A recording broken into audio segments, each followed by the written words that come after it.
चल ना जाए नीचे। देखिए सब हमारे प्यारे प्यारे भैया लोग हैं, हम लोग को जल्दी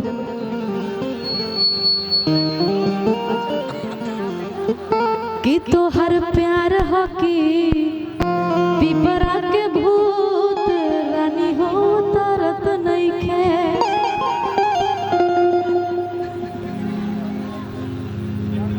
हाँ आता है ना आपको? हमको पता, चेहरे से पता चला आपको पूरा आता।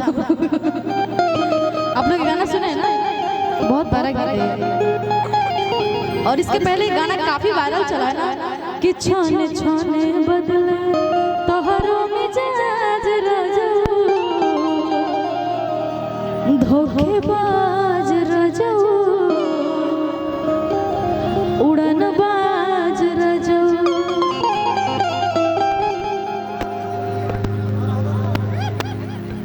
अच्छा करहकर मुखिया जी की तरफ से ढेर सारा इनाम है। भैया ऐसे आ रहे जैसे लग रहा है केस कर दीजिएगा अभी क्या। आप लोग का नजर किधर है? उधर है।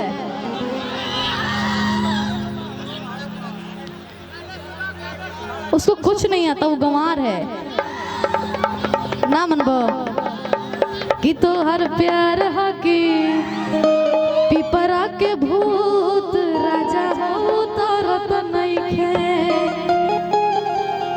चलिए मस्ती मजाक ठीक है, लेकिन अब गाने पे आते हैं। जेठ के दोपहरी घामे आचरता जमीन हो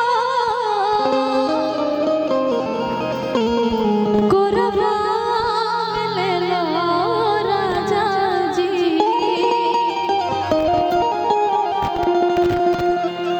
हाँ आपकी कमी हो रही है मुझे अब। जेठ के दोपहरी घामे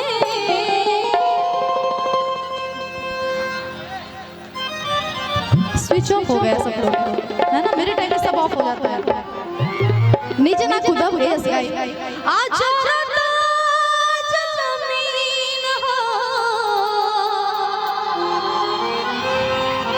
अकुरबा में ले लो राजा जी। चलिए भैया जेठ के दोपहरी घामे अचरता जमीन हो कोरबा में ले लो राजा जी। जेठ के दोपहरी घामे अचरता जमीन हो कोरबा में ले लो राजा जी। अब ही बानी को मसीन हो कोरबा में ले लो राजा जी। अब ही बानी को मसीन हो कोरबा में ले लो राजा जी। जेठ के दोपहरी घामे अचरता जमीन हो कोरबा में ले लो राजा जी। जेठ के दोपहरी घामे अचरता जमीन हो कोरबा में ले लो राजा जी। अब ही बानी को मसीन हो कोरबा में ले लो राजा जी। अब ही बानी को मसीन हो कोरबा में ले लो राजा जी।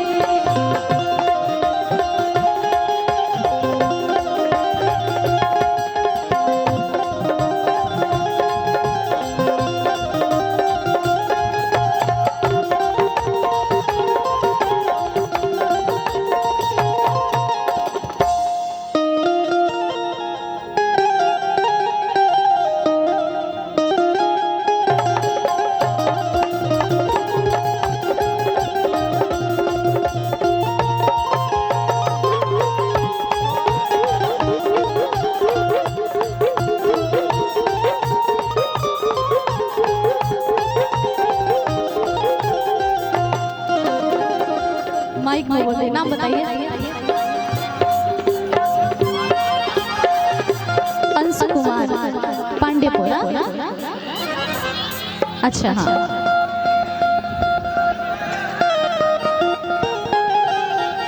ओढ़निया ओढ़ा के राजा छतिया से साटला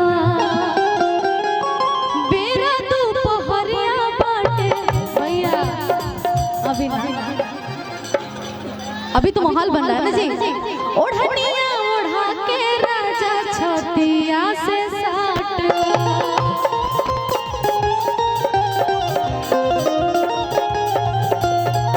बेरा दोपहरिया बाटे प्यार से तू काट ला।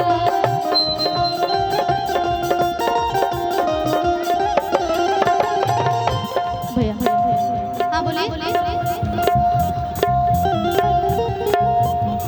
पता नहीं, आई डोंट नो, मेरे को जानिए मेरे काफी है। ओढ़निया ओढ़ा के राजा छतिया से साट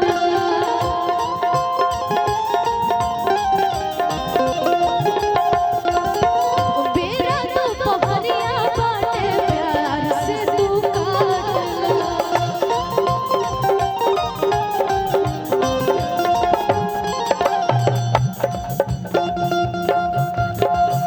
हाँ इसके बाद ये चुआ पसीना तर चुआ पसीना तर चुआ पसीना तर अल्लाह के नमकीन हो गोरवा में लेला राजा जी।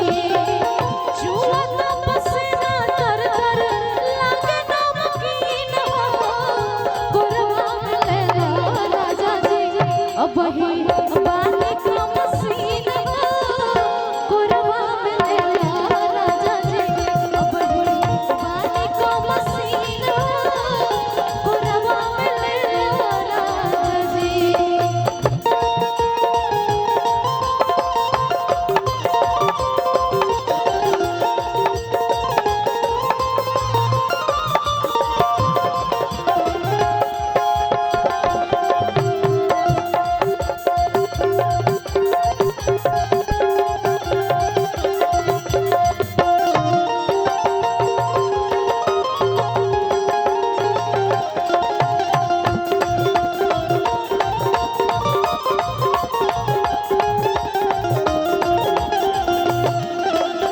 आप दोनों पीछे आइए, थोड़ा सा पीछे आइए, थोड़ा सा एक्टिंग चाहिए आपको। मतलब ये जो मैं लाइन गाऊंगी ना उसमें है कि चलल नहीं चाला, तो मतलब आप कैसे चलेगा कि पता चले कि आपका पैर में चोट वोट लगा रहा है या फिर जल रहा है पैर ये धूप में। जेठ की दोपहरी में पैर न जलेगा जी, मुंह भी जलता है लेकिन ओढ़ लिया जाता है, लेकिन पैर जल रहा है तो पैर के हिसाब से लंगड़ा के चलना है आपको। हाँ? तब तो पता चलेगा कि भाई सचमुच में पैर जल रहा है।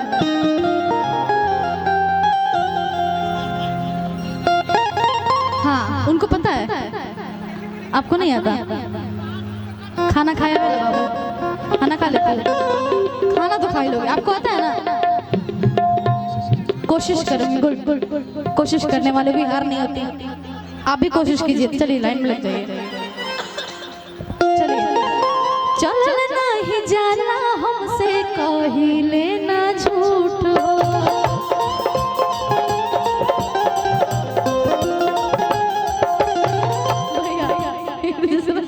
मंदिर में प्रसादी चढ़ाया जाता है ना, पीछे पीछे पीछे। अरे आप मतलब थोड़ा सा एक्टिंग करना है ना। कैसे मतलब कहाँ से आई है, बंगाल से आई है कि इंग्लैंड से आई है, बताइए मुझे। पटना से ही हो, शायद तुम कंफ्यूज हो रही हो, लेकिन कोई बात नहीं, बहुत अच्छा आप लोग डांस कर रहे हैं। चलिए जैसे भी आ रहा वैसे कीजिए, कोई दिक्कत नहीं है। भैया ये जो रिदम है ना पहले ही फास्ट कर देना, लेकिन फास्ट नहीं रहेगा, नॉर्मल रहेगा, ठीक है। चलना ही जाना हमसे कही लेना झूठ हो।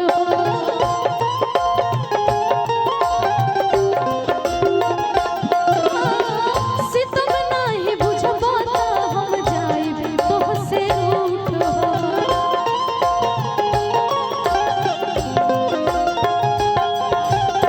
चल नहीं जाना हमसे कही लेना झूठ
सिचुएशन के हिसाब से सब ठीक है।